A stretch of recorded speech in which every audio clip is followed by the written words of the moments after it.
Los misterios de Dios. Los misterios de Dios. Bueno, abran sus Biblias, los que la traen, en el libro del Apocalipsis, capítulo 17. Apocalipsis, capítulo 17, porque vamos a ver los tres misterios satánicos. Y vamos a abocarnos en esta mañana al misterio de Babilonia. La Biblia es un libro sellado. Contiene información espiritual.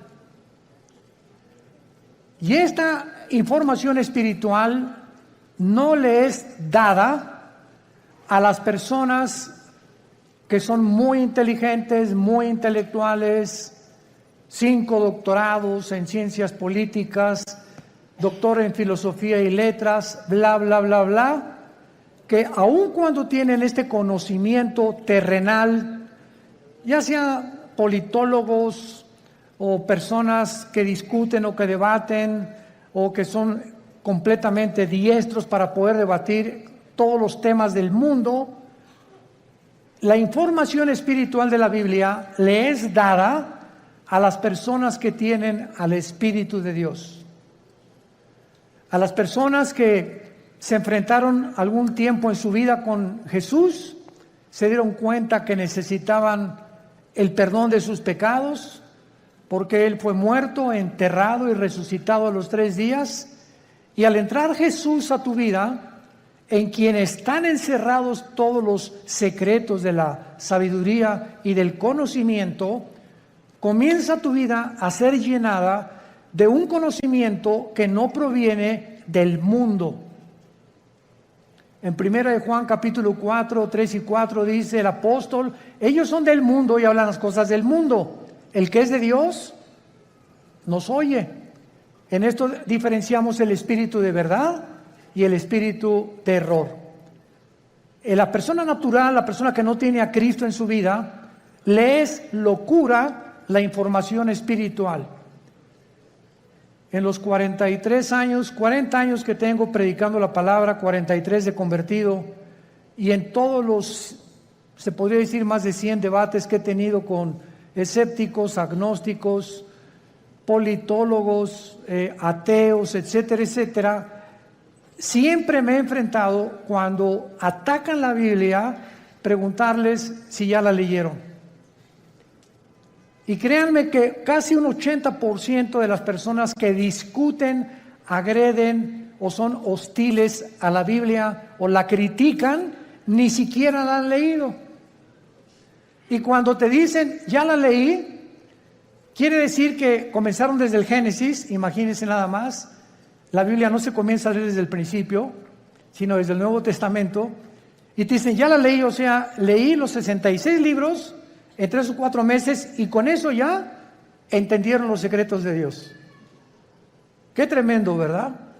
Entonces es importante que esto lo tengamos nosotros como base, porque estos secretos que pertenecen al mundo espiritual, a Dios le ha agradado revelárnoslos a nosotros. Cuando Jesús comenzó a hablar en parábolas, Mateo 13, Marcos capítulo 4, etcétera, etcétera, les dijo a ustedes, a los discípulos, a los que me siguen, les es dado entender las cosas que estoy contando en las parábolas. Que el sembrador salió a sembrar, que el trigo, la cizaña, las aves del cielo, la tierra, etcétera, etcétera, que la gente ni siquiera entiende, tenían un trasfondo espiritual dado a los que siguen a Jesús. Entonces, si tú eres una persona, o los que nos escuchan, que quieres respuestas, por ejemplo, ¿por qué Dios permitió el mal en el universo? ¿Por qué, si Dios sabía que Adán y Eva iban a pecar, por qué los creó sabiendo como omnisciente que es Dios, etcétera, etcétera? No vas a tener respuestas hasta que comiences a seguir a Jesús, porque a Dios no le interesa enriquecer tu conocimiento intelectual, sino cambiar tu vida, transformar tu vida. Entonces les digo a los discípulos, ustedes que ya me siguen, A ustedes les voy a dar a revelar y a que entiendan, les voy a abrir el entendimiento para que comprendan las cosas que la gente común y corriente, por muy inteligente que sea, no las puede entender. El libro del Apocalipsis, que es el 66º libro de la Biblia, es un libro lleno de símbolos. Y todos estos símbolos que aparecen en el Apocalipsis aparecen en el Antiguo Testamento. Casi la mitad de las citas del Apocalipsis vienen del Antiguo Testamento. Entonces, si yo quiero entender en el Apocalipsis qué significa Babilonia, o los 10 cuernos, o las 7 cabezas, o quién es la bestia, necesito tener un conocimiento anticipado del libro de Daniel, del libro del Génesis y del libro de Ezequiel, principalmente para yo poder interpretar o enseñar el Apocalipsis. Entonces, vamos a abordar en esta mañana, en esta serie que me ha parecido de veras maravillosa, y yo mismo estoy asombrado cada vez que descubro más y más misterios en la Biblia, el misterio de Babilonia. En la Biblia hay 2 palabras, 2 ciudades que se mencionan más que cualquier otra nación de toda la historia. Y la primera es Jerusalén. Es la que más se menciona desde el Génesis hasta el Apocalipsis. Y la segunda es Babilonia. Cuando la Biblia termina en el Apocalipsis mencionando a Babilonia, a una ramera que vamos a ver ahorita, por eso se le llama un misterio, porque es la madre de las rameras y de las abominaciones de la tierra, tenemos que entender que en el Antiguo Testamento fue en la tierra de Babilonia donde comenzó la brujería, la astrología, el ocultismo, las ciencias ocultas y todo aquello que pertenece a la dimensión satánica tuvo su origen en Babilonia. Ahora bien, la palabra Babilonia y Babel son intercambiables, pero encontramos nosotros en Génesis capítulo 10 que la primera ciudad que Nimrod se le menciona en Génesis 10 del 8 al 10 como un cazador delante de Jehová. Pero esa palabra delante de Jehová significa en contra de Dios en el original hebreo. Y él fue el primer hombre que levantó Babilonia, que después acabaron levantando una torre, Génesis 11, la torre de Babel, donde Dios tuvo que confundir las lenguas, porque si ellos continuaban con ese sueño, con ese anhelo de llegar al cielo y de tener comunicación con los astros, etcétera, etcétera, ellos iban a acabar completamente destruidos por Dios. Entonces, la gran variedad de lenguajes que hay en el mundo es una manifestación de la misericordia de Dios, porque de otra manera nos acabaríamos todos, pero en 3 días. Entonces, gracias a que unos hablan francés, otros español, otros italiano, etcétera, etcétera, el mundo ha durado casi 6,000 años. Muy bien, ahora Babilonia, aparte en el Antiguo Testamento, aparece con otros nombres geográficamente. Uno de ellos es la tierra de los caldeos. La tierra de los caldeos. Y esta palabra, la tierra de los caldeos, esta frase significa la gente que vivía en Caldea, y Caldea era Babilonia. Entonces, cuando tú oyes la tierra de los caldeos, es la zona geográfica donde la humanidad se comenzó a levantar en contra de Dios. Y actualmente, geográficamente, se encuentra en la nación de Irak.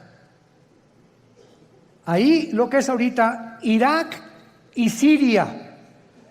Porque en el Antiguo Testamento, Irak y Siria era la tierra de la Mesopotamia y no había una división, estas 2 naciones no están divididas todavía, Y toda esa área geográfica es precisamente donde comenzó la humanidad, de acuerdo a la Biblia.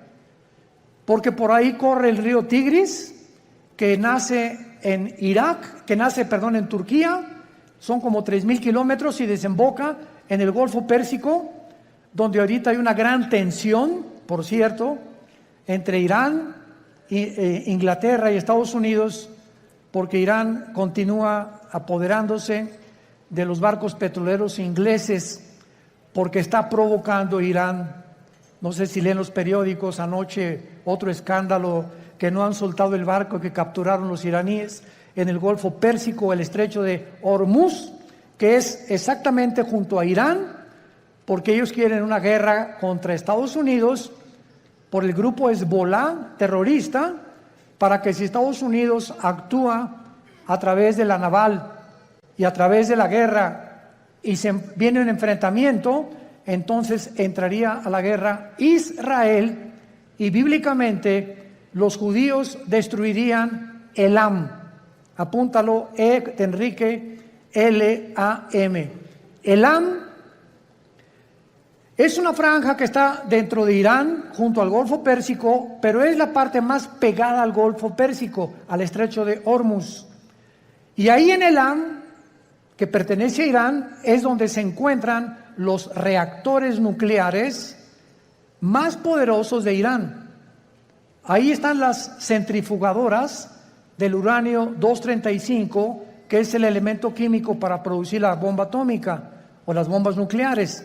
Entonces, de acuerdo a la Biblia, en el libro de Jeremías y en el libro de Ezequiel, se profetizó hace 2500 años que Elam iba a ser destruido, no Irán, porque Irán va a sobrevivir a la guerra de Ezequiel 38 cuando se una con Rusia y Turquía para destruir Israel, cosa que no lo van a lograr.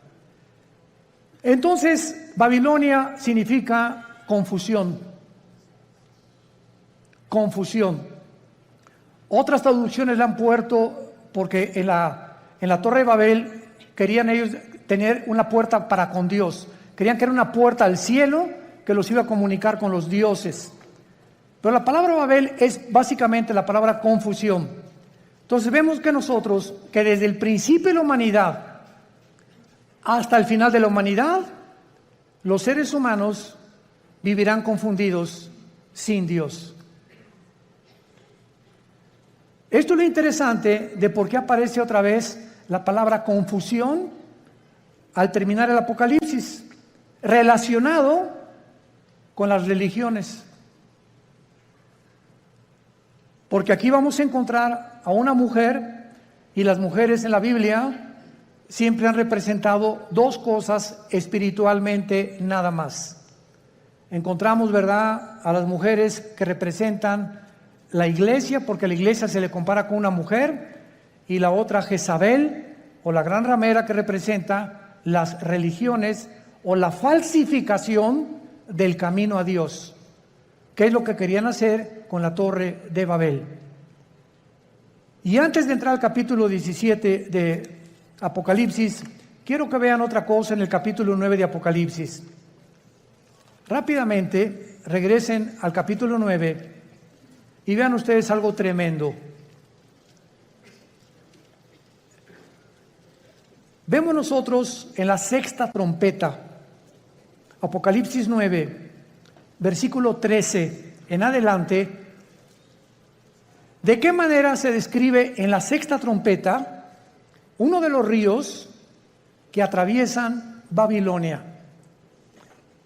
El sexto ángel tocó la trompeta y oí una voz de entre los cuatro cuernos del altar de oro que estaba delante de Dios, diciendo al sexto ángel que tenía la trompeta: desata los cuatro ángeles que están atados junto al gran río Bravo. ¿Eso dice? No, ¿verdad? Junto al Nilo. Tampoco. Qué interesante que hay cuatro principados satánicos ahorita atados junto al río Éufrates, que es el río que atraviesa Irak y Siria. y que desemboca en el Golfo Pérsico.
donde hay una gran posibilidad que estalle una próxima guerra. En otras palabras, de acuerdo a la Biblia, el área geográfica más endemoniada que hay, más satánica, más que el Teposteco y más que cualquier otro lugar donde hay brujería a la mexicana, es Irak e Irán. Ahí están 4 principados atados, y dice la Biblia, y fueron desatados, versículo 15, los 4 ángeles que estaban preparados para la hora, el día, el mes y el año, a fin de matar a la tercera parte de los ángeles. En otras palabras, el mundo que vivimos actualmente está bajo el control de ángeles. Pero no ángeles buenos, ángeles caídos. Y la Biblia nos corre las cortinas y nos muestra que en esta época que estamos viviendo, que ya se va a acabar, vamos a entrar a donde ya los ángeles caídos serán completamente derrotados y entrará Cristo con la iglesia a gobernar el mundo por 1000 años, después la Nueva Jerusalén, después la eternidad. Pero dice Hebreos capítulo 2, Dios no sujetó el mundo venidero a los ángeles. O sea, el mundo que viene después del de nosotros, ya los ángeles no van a tener parte, ahorita sí la tienen. Y esto lo explica el capítulo 10 de Daniel, el capítulo 7 de Daniel, el capítulo 2 de Daniel, Ezequiel capítulo 28, Isaías capítulo 14, etcétera, etcétera, donde cada nación, Grecia, Egipto, los medos, los persas, los romanos, los babilonios, todos tenían ángeles que les decían a los gobernantes lo que tenían que hacer. Y eso el mundo pues no lo sabe, ¿verdad? Por eso se nos manda a orar por nuestro gobierno, porque hay ángeles que están influenciando tremendamente los asuntos del mundo terrenal donde tú y yo vivimos. Muy bien, vayamos pues a Apocalipsis 17 y veamos este conflicto y este misterio que vamos a resolver, que es el primero de Babilonia. Vino entonces uno de los 7 ángeles que tenían las 7 copas y habló conmigo diciéndome: ven acá, te mostraré la sentencia contra la gran ramera, la que está sentada sobre muchas aguas. Brínquense al versículo 18. ¿Quién es la ramera? Y la mujer que has visto es una ciudad. ¿Ven cómo la Biblia se interpreta a sí misma? No es de interpretación privada la Biblia. La misma Biblia se interpreta a sí misma. Y la mujer que has visto es la gran ciudad que reina sobre los dioses de la tierra. O sea, antes de seguir abordando, la Biblia profetiza en este capítulo que vendrá una ciudad que se va a levantar en el mundo religiosa. Y que esta ciudad religiosa está mezclada con la política. Y que al mismo tiempo esta ciudad va a gobernar la política durante 3 años y medio, y la política que va a reiniciarse con el anticristo va a matar a la mujer. O sea, va a incendiar esta ciudad, y entonces los últimos 3 años y medio de la gran tribulación vendrá la persecución del anticristo. Entonces, los primeros 3 años de la tribulación, la persecución es religiosa. Y los últimos 3 años es política. Y esto es interesantísimo, porque la unión de la religión con la política ha sido durante toda la historia. Un ejemplo, para que no se empachen. ¿Cuáles son los 2 poderes que mataron a Cristo? Los 2 espíritus que mataron a Cristo. El espíritu religioso, no fue el espíritu comunista, ni socialista, ni el espíritu ateo, fue el espíritu religioso y el espíritu político. Cuando salió Pilato ante el pueblo, le gritaron los líderes religiosos: crucifícale. El poder religioso representado por los fariseos, influyó en el poder político de Pilato. Él representaba como procurador, y Pilato se lavó las manos y dijo: es que yo no encuentro ningún mal en este hombre. Y entonces ellos comenzaron a gritarle: crucifícale, crucifícale y entréganos a Barrabás, porque la costumbre era que cada Pascua se soltara a un preso político. Entonces vemos nosotros cómo el poder político cede a la presión del poder religioso, y entre los dos se encargan de matar al Mesías del mundo. Y desde entonces, antes y por toda la historia, vemos todos los emperadores con brujos. Siempre los emperadores y los presidentes y los gobernadores siempre han tenido personas del mundo del ocultismo. Dichosos los que se han salvado y han tenido cristianos de consejeros, pero siempre han estado consultando a los brujos, a los astrólogos, a los ocultistas. Los invitan a sesiones de espiritistas para que invoquen espíritus, pero la unión entre el mundo religioso del oculto, lo vamos a descubrir, el mundo religioso pertenece al ocultismo. Se van a sorprender de muchas cosas, y por eso es tan satánico, porque es el que controla el gobierno político, y así ha sido durante toda la historia. Y cuando el anticristo, antes de que él pueda tomar el poder del mundo, va a necesitar, Apocalipsis 13, al falso profeta. ¿Quién es el falso profeta? Va a ser un líder religioso que va a unir a todas las religiones del mundo en una sola. Y cuando ya el anticristo vea que ellos le pavimentaron el camino para que su gobierno político pudiera emerger, entonces el anticristo quema a esta ciudad donde se van a concentrar las religiones del mundo, y él se proclama, segunda de Tesalonicenses 2, 3 y 4, el único Dios, donde el mundo lo adora como adoraron a los césares romanos como dioses. Te mostraré la sentencia contra la gran ramera.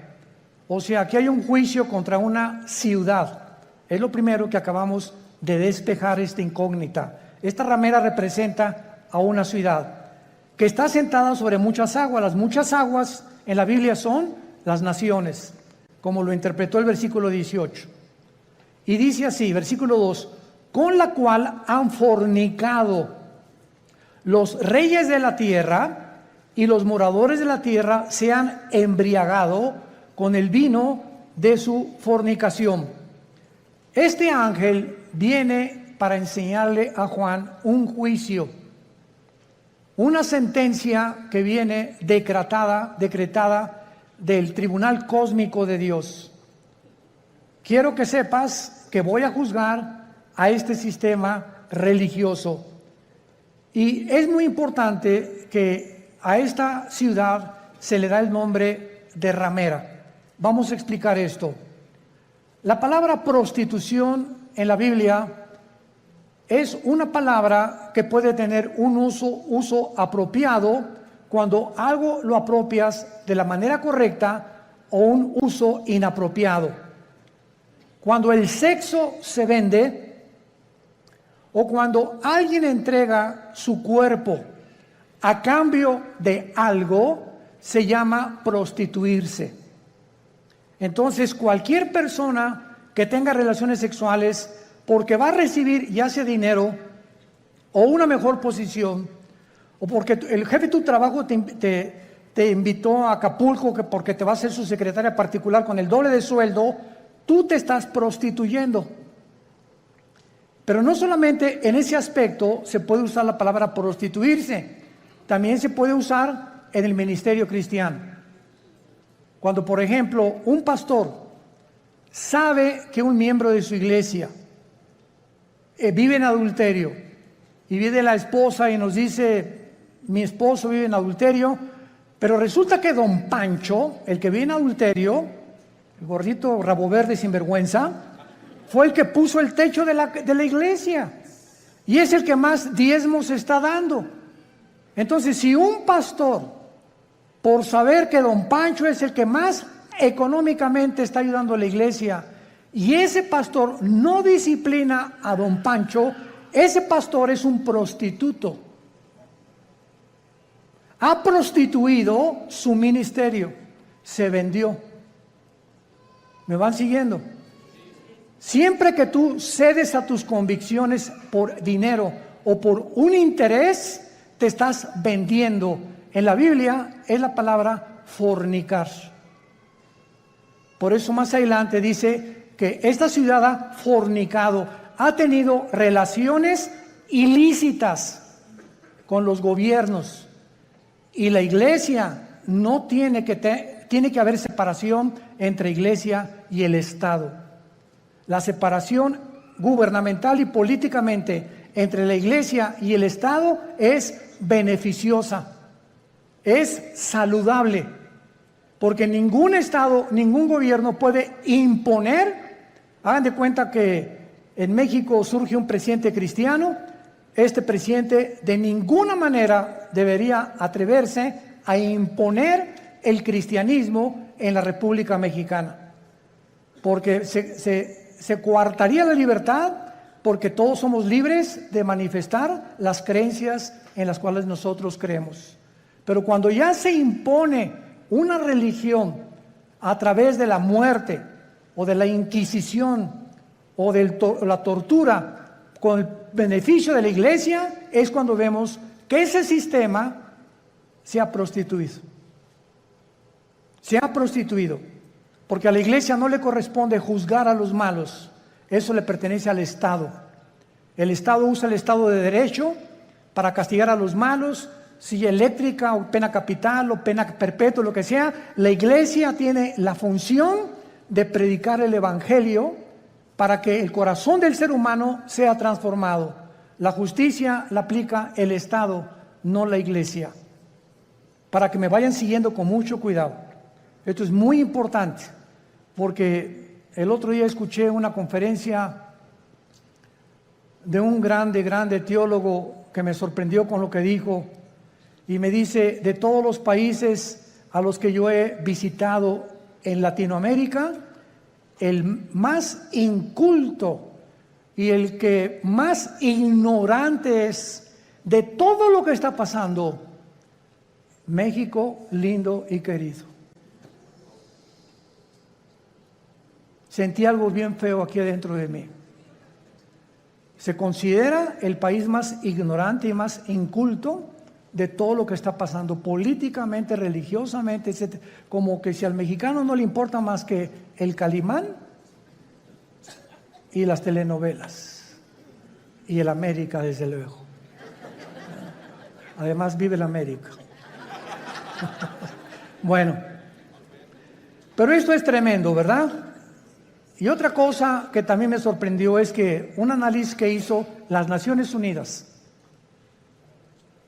fue que en Europa el promedio de la gente normal, desde los 10 años de edad hasta los 25 o 30 años de edad, cualquier europeo de cualquier nación de Europa ha leído antes de los 25 años por lo menos 6, 7 libros al año. Y en México, 1 al año. Y con trabajo no lo acabaron. ¿Se imaginan? Estamos con el esto, con el Calimán, la televisión, ausentes completamente de cultivar nuestro espíritu, nuestra mente intelectual. Me gradúo de abogado y jamás me vuelvo a meter a la jurisprudencia ni a los libros. Me gradúo de médico, no me actualizo con todos la tecnología impresionante en la medicina que hay actualmente. Por ejemplo, no sé cuántos de ustedes han notado que ya no uso lentes. Asústame. No es para que se asusten, ¿verdad? Pero es increíble. Tengo como 40 años usando lentes. Yo tenía hipermetropía, estigmatismo y no podía leer. Ahorita tengo una visión de 20/20, impresionante. ¿Saben lo que me hicieron? Resulta que ahí en Dallas, Texas, está uno de los médicos oftalmólogos que trajo el rayo láser. Pero a mí no me hicieron nada más el rayo láser, sino que me hicieron 2 implantes de la oftalmología, 2 implantes intraoculares. O sea, me metieron 2 ojos o 2 lentes, no sé. Y cuando yo le pregunté al oftalmólogo después, duró 16 minutos la cirugía. Primero uno y como al mes me hicieron el otro. Y le dije, bueno, ¿cómo está esta explicación? Y me dice, mira, hay 5 tipos de lentes. El que te metimos a ti se llama ultralight. ¿Qué significa esto? Con un rayo láser te perforamos una incisión milimétrica y por un tubo te metimos un lente envuelto como un taco. Y entró el lente y dentro de tu ojo se abrió como una tortilla. Y entonces se tiene que ir pegando a la parte de atrás, al tejido. Y en ese momento, bueno, me dieron entrenamiento, ¿verdad? Todos los días me dieron que tenía que hacer una pluma así, acercármela a todo, nomás como 50 o 100 veces hasta que ya pudiera ver de cerquito. Ahorita ya no necesito nada, ya puedo ver de lejos, ya la luz casi no me molesta. Pero es impresionante la tecnología de la oftalmología y de todas las demás ramas de la ciencia del siglo XXI. A mi hijo Caleb le hicieron en 7 minutos el láser, nada más que a él no le hicieron cirugía. A él con el puro láser le quitaron los problemas que tenía de la vista con una garantía de 35 años. Ahí me dieron hasta que venga el Señor por nosotros. Y sí, ya para qué quiero más, ¿verdad? Bueno, pero este es el mundo que estamos viviendo, ¿no? Entonces, están pasando muchas cosas en el mundo y tenemos que estar actualizados, tenemos que estar leyendo revistas, actualizándonos, ¿verdad? Las noticias para saber y enterarnos cómo está la cosa. Y tenemos que tener hambre, pero más que nada, hambre de la Biblia. Muy bien. Entonces, la prostitución en este pasaje, la ramera, representa, si lo quieres apuntar, la prostitución de la religión. Cuando la religión se vende, cuando la religión ofrece, dame dinero y tu hijo va a ser sanado, dame dinero y la maldición se irá de tu casa, o manda dinero y vas a recibir a cambio algo. Esta religión está negociando la salud y se está prostituyendo. Porque la Biblia dice que Dios ama al dador alegre, no por necesidad, ni por coerción, ni por amenaza, ni porque si no mandas, la maldición de Tutankamén caerá sobre tu casa. Ahí es cuando vemos la prostitución de la religión.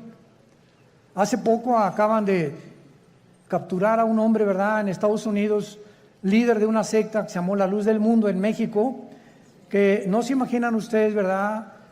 No son millonarios, son multimillonarios. Y lo más asombroso es que el 70% de las gentes que van a estos millones de personas que pertenecen y el dinero que tienen son gente humilde, son gente de pobres, o sea, de la clase indígena y de casi, como decía Cantinflas, desleídos y deslustrados. No son muchos profesionistas ni mucho menos.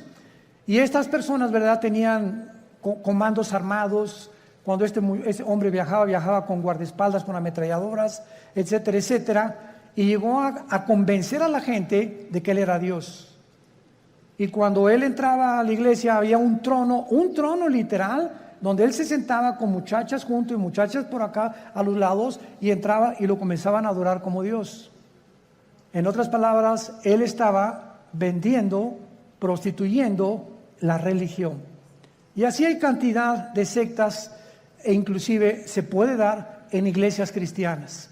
Cuando los líderes, vuelvo a repetir, por causa del dinero o por conveniencia del dinero, se venden y sus convicciones las crucifican para poder obtener lo que ellos están ofreciendo mediante milagros. Este es el problema de las religiones que se prostituyen. Muy bien. Y esto es lo que sucede en Apocalipsis 17, como lo vamos a ir viendo, una ciudad prostituta.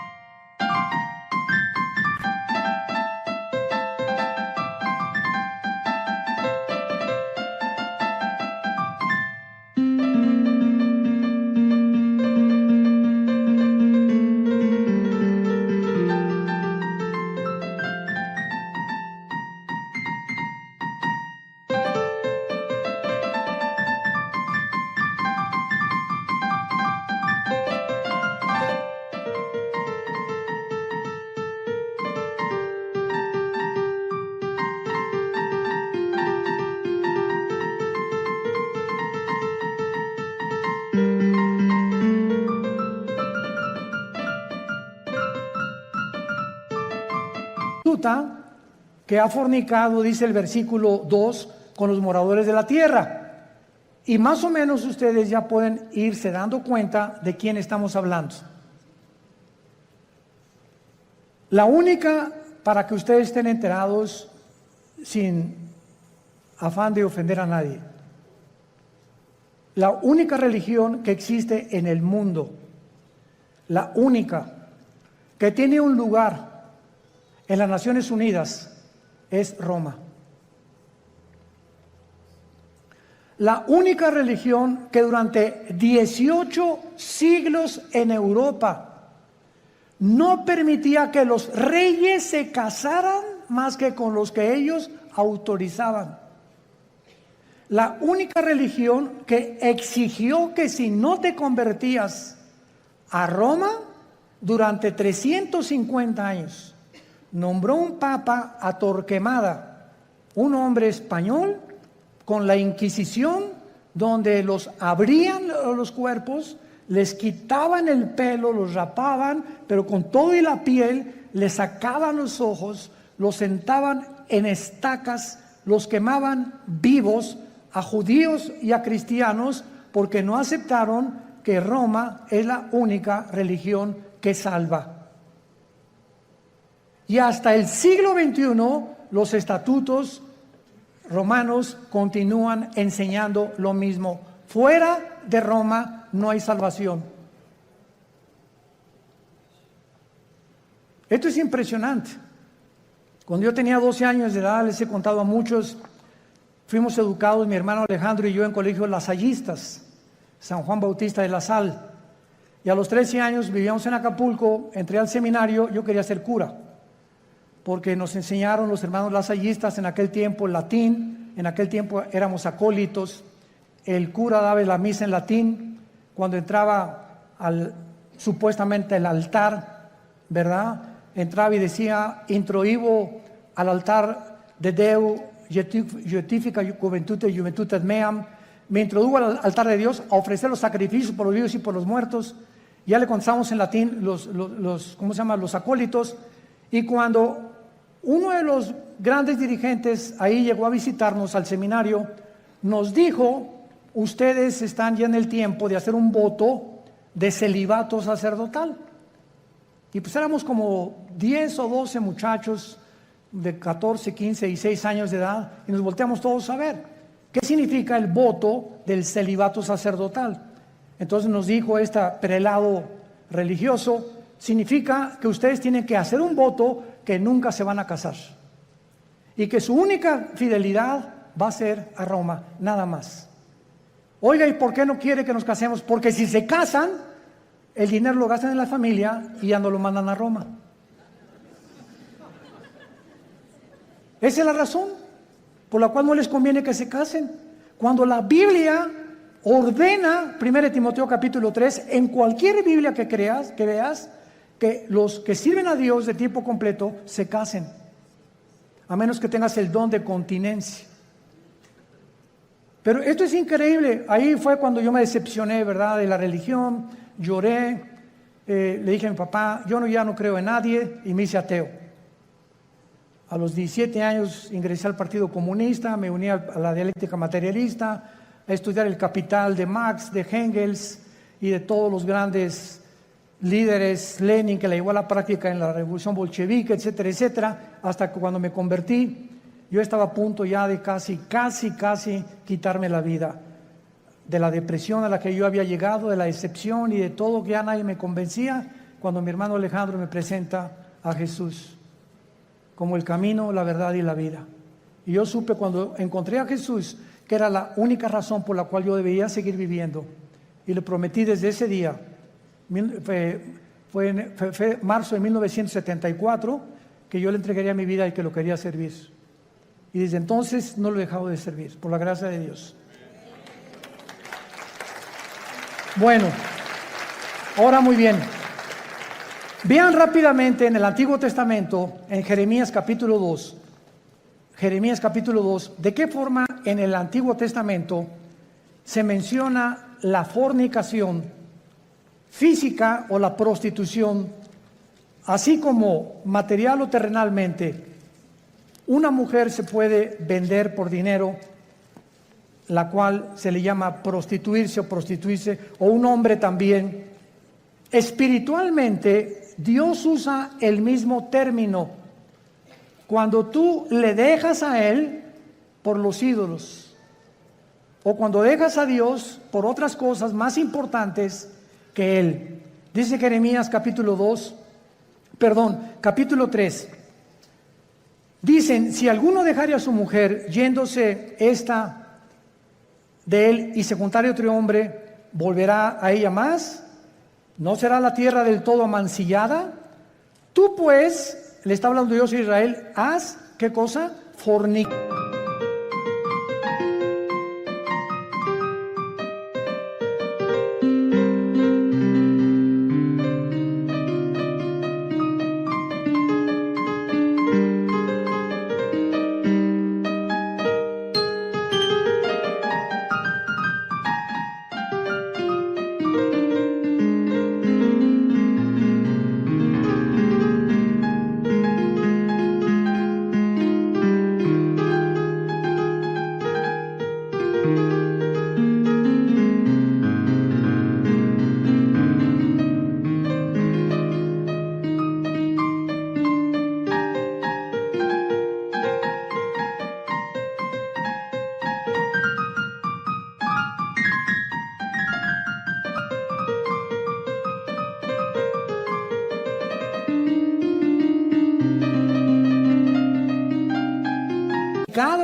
Con muchos amigos, pero no se está refiriendo Dios a la fornicación física sexual. Veámoslo. Mas vuélvete a mí, dice Jehová, alza tus ojos a las alturas y ve en qué lugar no te hayas prostituido, junto a los caminos te sentabas, para ellos como árabe en el desierto, y con tus fornicaciones y con tu maldad has contaminado la tierra. Por esta causa las aguas han sido detenidas y faltó la lluvia tardía, y has tenido frente de ramera y no quisiste tener vergüenza. Dios acusa a Israel de fornicar con los ídolos, que es lo mismo cuando un hombre se va con una mujer que no es su esposa, o cuando un muchacho tiene relaciones con su novia sin casarse, está fornicando. Ella se está entregando a él o por conveniencia, o él con ella. Se están prostituyendo los dos. Y cuando tú espiritualmente dejas a Dios y abrazas cualquier otra área de la vida por olvidarte la palabra de Dios, has prostituido tu llamado. Estás fornicando. En otras palabras, en la Biblia, la idolatría se le compara con la fornicación sexual. Ahora veamos y confirmémoslo en Santiago capítulo 4, en el Nuevo Testamento, y dice así el apóstol Santiago. Santiago capítulo 4, versículo 4. Santiago 4, versículo 4. Oh almas, ¿cómo se les llama? Adúlteras, pero no porque se hayan ido con otra mujer. ¿No sabéis que la amistad del mundo es enemistad contra Dios? Cualquiera que se quiera ser amigo del mundo se constituye enemigo de Dios. ¿O pensáis que la Escritura dice en vano, el Espíritu que le ha hecho morar en nosotros nos anhela celosamente? Vemos ya que también en el Nuevo Testamento la fornicación puede ser espiritual o puede ser de carácter sexual. Vayamos otra vez a Apocalipsis, nuestro pasaje, y ya vamos despejando muchas incógnitas que estaban ocultas ante nuestros ojos, por lo cual Dios le llama a esta ciudad, versículo 2, has fornicado con los reyes de la tierra. Roma tuvo relaciones ilícitas con los políticos. Cuando Constantino en el año 325 después de Cristo, apúntalo, fue el último emperador romano,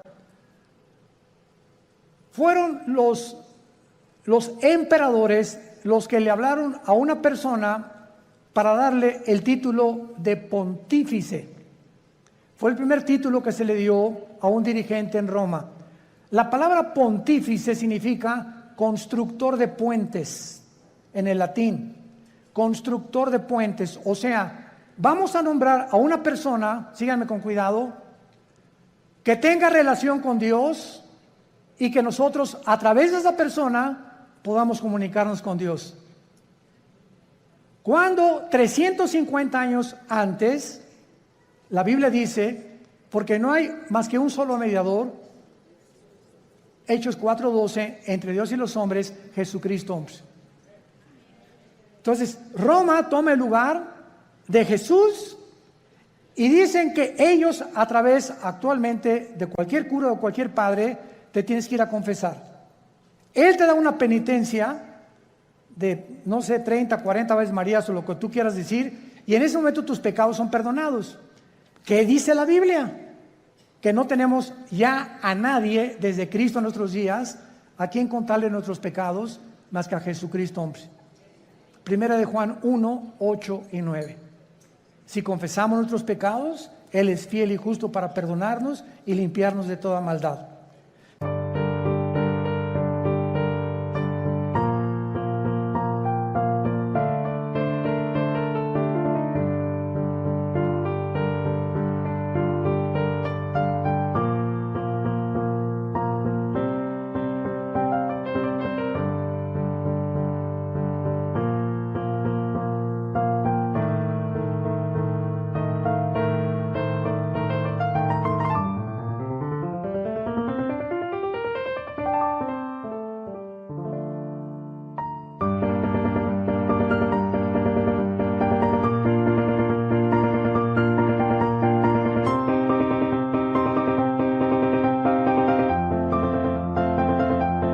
¿Se dan cuenta cómo cuando comenzamos a estudiar se nos comienzan a caer las vendas?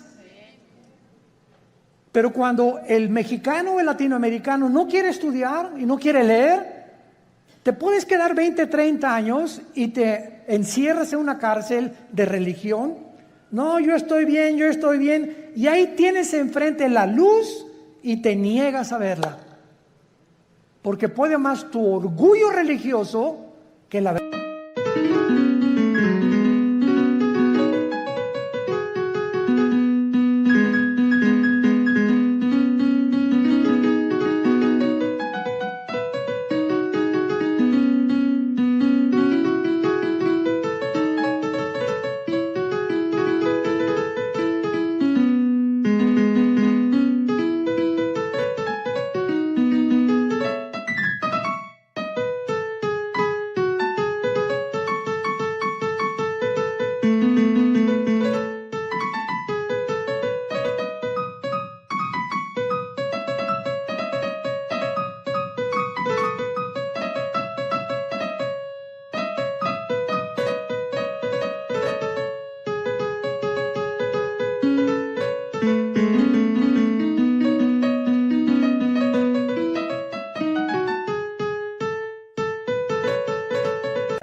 Juan capítulo 3, y esta es la condenación, que la luz vino al mundo y los hombres amaron más las tinieblas que la luz, porque sus obras eran malas.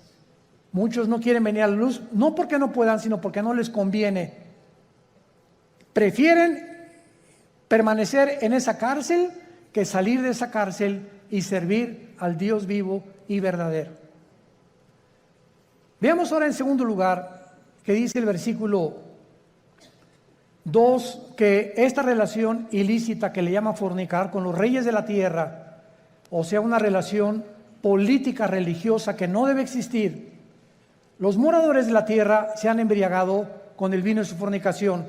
La palabra embriagarse, ustedes saben, es emborracharse, pero no con tequila herradura, ni con mezcal, sino aquí también se usa en el sentido que la religión embriaga a las personas, las emborracha, les nubla el entendimiento y los convierte en ovejitas con un pastor ciego.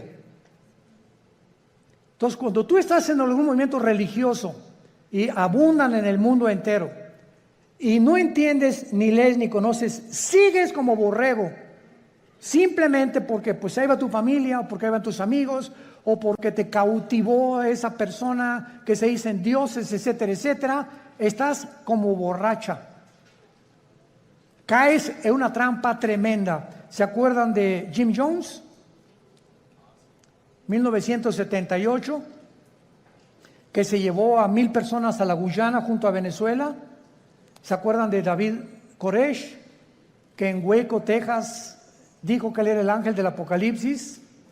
¿Se acuerdan de Juan Carlos Miranda, recientemente, que dijo que él era primero el anticristo, pues que era Jesucristo?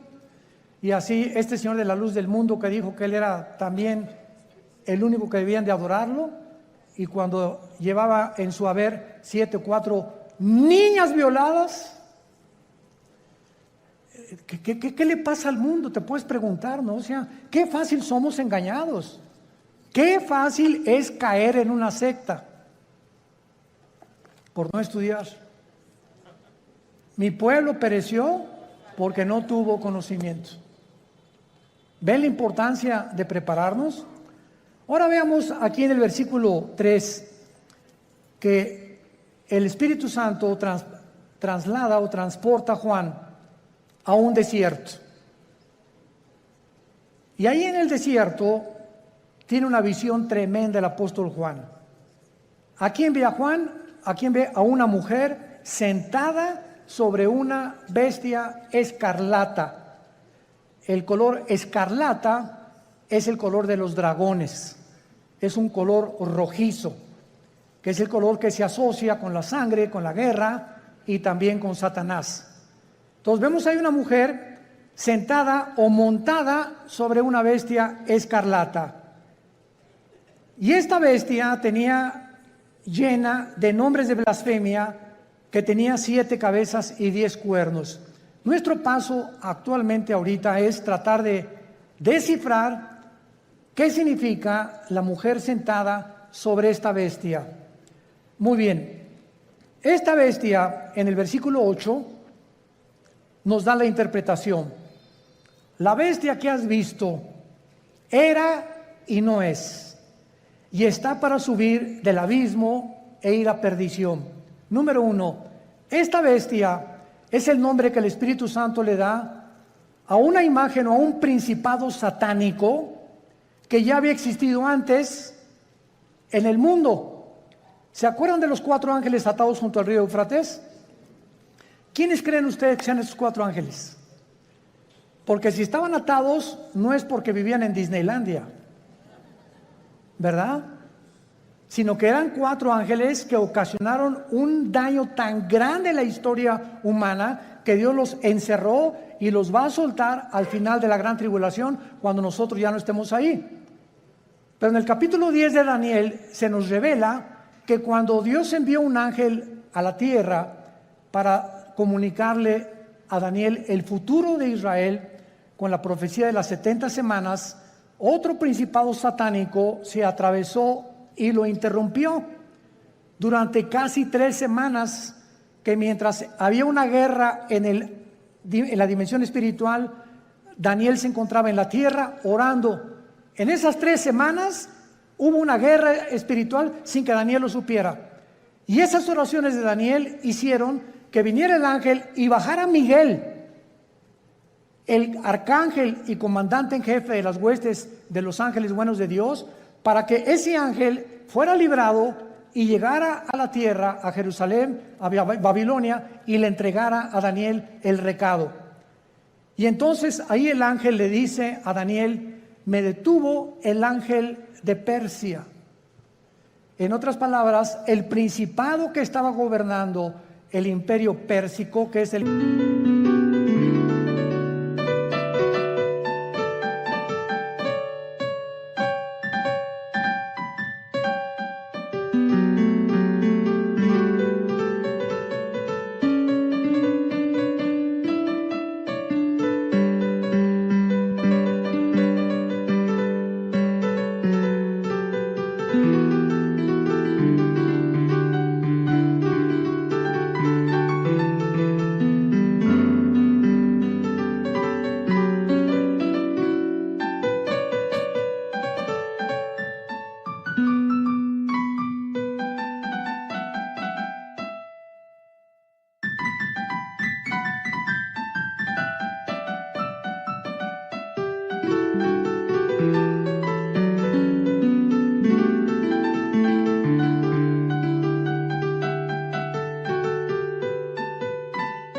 imperio de Irán, porque en 1935 se le cambió de Persia a Irán. Era un principado satánico. ¿Y cuáles son los 4 imperios que Daniel menciona? Babilonia, los medos y los persas, los griegos y los romanos. Estos 4 ángeles del Apocalipsis de la 6ª trompeta son los 4 ángeles que estuvieron al frente de los más grandes imperios del pasado y que fueron imperios antisemitas.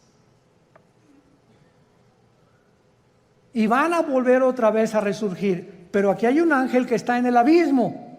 ¿Qué es el abismo? Muy bien, la Biblia nos habla de que hay prisiones en el centro de la tierra. Una es el infierno. ¿Quién está en el infierno? ¿Tu comadre? ¿Tu tía? ¿Tu tío? No sabemos, ¿verdad? El infierno es el lugar de los espíritus humanos, nada más, desde Adán hasta nuestros días, que bajan al centro de la tierra. Todos los que murieron sin Cristo o rechazaron la salvación se encuentran en el infierno. En el infierno no hay demonios. Ahora, el lugar de los demonios, cuando Cristo vino al mundo, el gadareno le dijo a Cristo, ¿verdad? O cuando los iba a sacar del endemoniado, le dijeron a Cristo: no nos mandes al abismo, déjanos meternos en los puercos, porque los demonios saben que al bajar al abismo ya no salen hasta Apocalipsis capítulo 9, que se les va a abrir la puerta y van a invadir el mundo. ¿Se imaginan? Ahorita hay maldad. Ahora imagínense con todos los demonios sueltos. Entonces en el abismo están los demonios, en el infierno los seres humanos, en el Abadón o en el Tartarus están los ángeles caídos que Dios ha guardado por ahí y que también serán soltados después. Y hay otros ángeles que están guardados y que ya nunca jamás, por toda la eternidad, van a ser soltados. Entonces la Biblia nos muestra claramente que esta bestia que estaba viendo Juan, no hay otro nombre más que bestia para darle, porque la palabra bestia en el griego significa algo cruel, rapaz, sanguinario, que no se le puede comparar a un tigre, ni a una hiena, ni a un león, ni a una águila. No hay ningún animal comparado, y por eso se le adjudicó el nombre de bestia. Y esta bestia es el anticristo. ¿Qué nos dice la Biblia? Que cuando surge el anticristo, que lo más seguro es que el diablo va a tener relaciones con una prostituta. Y de esta relación van a ser el anticristo. ¿Cuándo entra el espíritu al cuerpo humano? Cuando mi papá se juntó con mi mamá, el cromosoma Y de mi papá se juntó con el óvulo de mi mamá, doble X, se formó una célula de 46 cromosomas que le llaman el cigoto o el cigote, ¿verdad? Y después ahí es el feto y ahí se va formando la criatura. La pregunta es la siguiente: ¿cuándo entra el alma humana o el espíritu al cuerpo humano? Esta pregunta ha hecho que los mismos científicos estén debatiendo actualmente cuándo se aborta y cuándo no se aborta. No hay ningún médico, ningún doctor, ningún genetista, ningún ginecólogo, nadie que te pueda decir cuándo comienza la vida. Y por eso se ha dado especulaciones. No, puedes abortar a las 3 semanas, a los 2 meses, al mes, y las leyes en diferentes naciones cambian de acuerdo a la perspectiva y la opinión de tales o cuales médicos. Pero en el Salmo 139, escrito hace 3000 años, escribió Dios: mi embrión vieron tus ojos. Es en el momento de la fertilización, señores médicos que nos acompañan, es en el momento de la fertilización cuando el cromosoma de mi papá fertilizó el óvulo de mi mamá. En ese momento Dios nos considera seres humanos completos, con toda la información genética, aunque no se haya desarrollado el corazón ni el hígado, ni mucho menos, pero en ese momento ya estamos potencialmente completos como seres humanos. Así que a los 2 o a los 3 días ya se le llama aborto. Porque es Dios el que determina cuándo comienza la vida. Bueno, vamos a dejar hasta acá nuestro estudio. Tenemos, ni modo, me tengo que ir, tengo que volar yo, así que bye bye. Ahí alcánceme al aeropuerto, ¿verdad? Y seguimos hablando, pero vamos a continuar con estos estudios maravillosos y te damos gracias, Señor, por tu palabra en esta mañana.